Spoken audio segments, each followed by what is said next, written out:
Good morning students. நாம் இன்றைக்கி Indies வேலி சிவிலைசேஷன் ஹிஸ்ட்ரியில் இருக்கக்கூடிய தேர்ட் லெசன் அதில் இருக்கக்கூடிய 2 மார்க்ஸ் நம்ம இன்றைக்கி ரிவைஸ் பண்ணலாம். ஃபஸ்ட் கொஸ்டின் பாருங்கள். What are the uses of metals? அதாவது உலோகங்களுடைய பயன்கள், எதுக்கு உலோகங்களை பயன்படுத்தினாங்க அப்படிங்கிறது கொஸ்டின். அதுக்குரிய ஆன்சர் பார்த்திங்கன்னா, metals are used for making ornaments and weapons. அதாவது அணிகலன்கள் செய்வதற்காகவும், வெப்பன்ஸ்னால் என்ன, கருவிகள் செய்வதற்காகவும் மெட்டல்ஸ் யூஸ் பண்ணாங்க. அடுத்த கொஸ்டின் பாருங்கள். Make a list of baked and raw foods that we eat.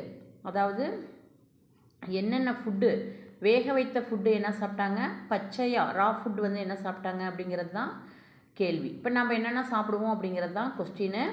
First பாருங்கள். பேக்டு ஃபுட் அப்படின்னா நம்ம வேக வைத்து சாப்பிடக்கூடியது எது அப்படின்னா ரொட்டி, கேக்ஸ், பிரெட் எக்ஸெட்ரா.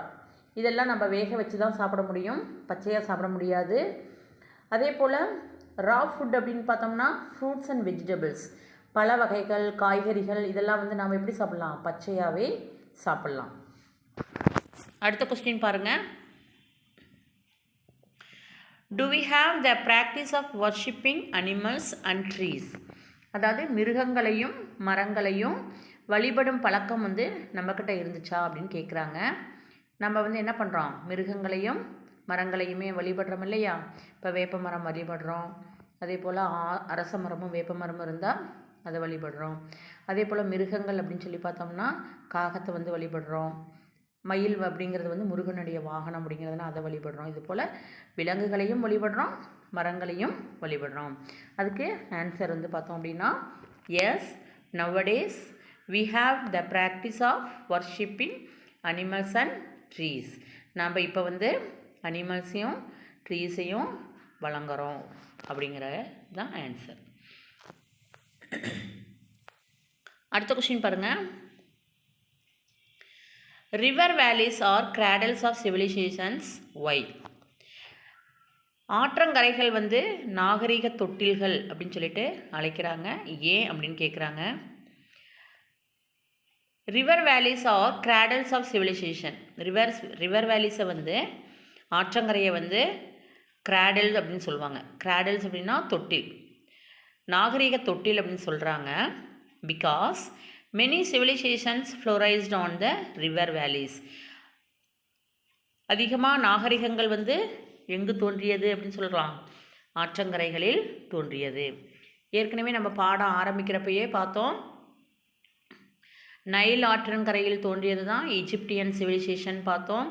அதே போல் யூப்ரட்டிஸ், டைக்ரிஸ் அப்படிங்கிற 2 நதிகளுக்கு இடைப்பட்ட பகுதியில் தோன்றிய நாகரிகம் தான் மெசபடோமியன் சிவிலைசேஷன் பார்த்தோம்.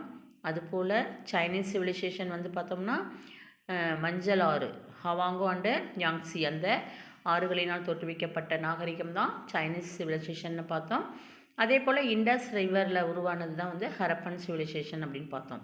அப்போ ஒவ்வொரு ஆற்றங்கரையிலும் பெரும்பான்மையான நாகரிகங்கள் பார்த்தோம்னா ஆற்றங்கரையில் தான் தோன்றுச்சு. அதனால தான் ரிவர் வேலிஸை கிராடல்ஸ் ஆஃப் சிவிலைசேஷன் அப்படின்னு சொல்கிறாங்க. நெக்ஸ்ட் கொஷின் பாருங்கள்.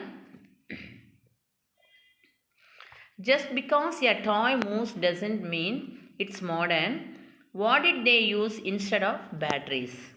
இப்போ ஒரு பொம்மை நகரணும் அப்படின்னா, இப்போ நவீன கால பொம்மைகள்லாம் ஒரு இடத்துல ஒரு இடத்துலேருந்து இன்னொரு இடத்துக்கு நகரணும் அப்படின்னா என்ன எப்படி நகருது அப்படின்னு சொல்லி பார்த்தோம் அப்படின்னா பேட்ரிஸ் யூஸ் பண்ணுறாங்க. அதில் பேட்ரிஸ் யூஸ் பண்ணி இந்த ரிமோட் கண்ட்ரோல் மூலமாக என்ன பண்ணுறாங்க, ஒரு இடத்துலேருந்து இன்னொரு இடத்துக்கு நகர்த்துறாங்க. அதே சிந்துவெளி மக்கள் பேட்ரிக்கு பதிலாக என்னத்தை யூஸ் பண்ணியிருப்பாங்க, மின்கலனுக்கு பதிலாக என்னத்தை யூஸ் பண்ணியிருப்பாங்கன்னு கேட்குறாங்க. For moving of toys they used wheels instead of batteries. அதாவது இந்த சிந்துவெளி மக்கள் அந்த பொம்மைகளில் என்ன பண்ணாங்க, பேட்ரிஸ்க்கு பதிலாக எதை யூஸ் பண்ணாங்க அப்படின்னா வீல்ஸ் யூஸ் பண்ணாங்க. சக்கரம் கண்டுபிடிச்சிட்டாங்க இல்லையா? அப்போ அந்த சக்கரத்தை கண்டுபிடிச்சி அந்த பொம்மையை ஒரு இடத்துலேருந்து இன்னொரு இடத்துக்கு நகர்த்துனாங்க.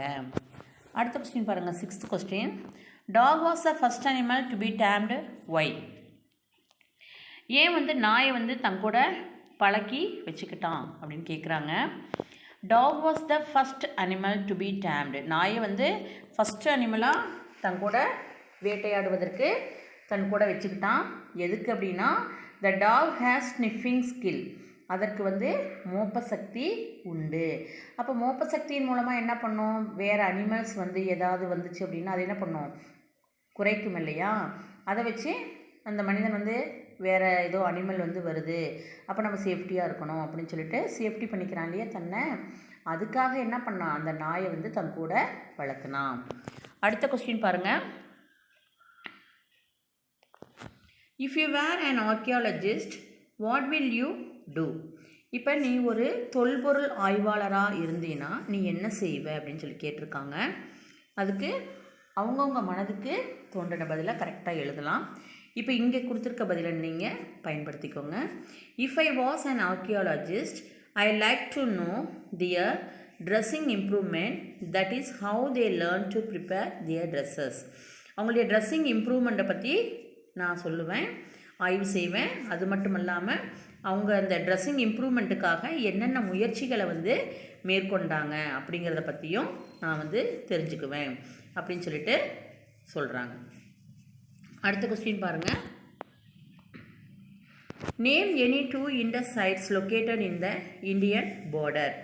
இந்தியன் பார்டரில் இருக்கக்கூடிய 2 இண்டஸ் சைட்ஸ் எதுன்னு கேட்குறாங்க. சிந்து சமவெளி நாகரிகம் பரவி இருந்த 2 பகுதிகள் கேட்குறாங்க. ஒன்று லோத்தல், அதுக்கப்புறம் லோத்தல் வந்து ஒரு சிறந்த கப்பல் கட்டக்கூடிய இடமாகவும் இருந்துச்சு, துறைமுகமாகவும் இருந்துச்சு. அது மட்டும் இல்லாமல் கலிபங்கன், ஹரப்பா இதெல்லாம் வந்து Indus sites located in the Indian பார்டரில் இருக்கக்கூடியது. அடுத்த கொஸ்டின் பாருங்கள். 9th கொஸ்டின். In Indus civilization which feature you like the most, Y.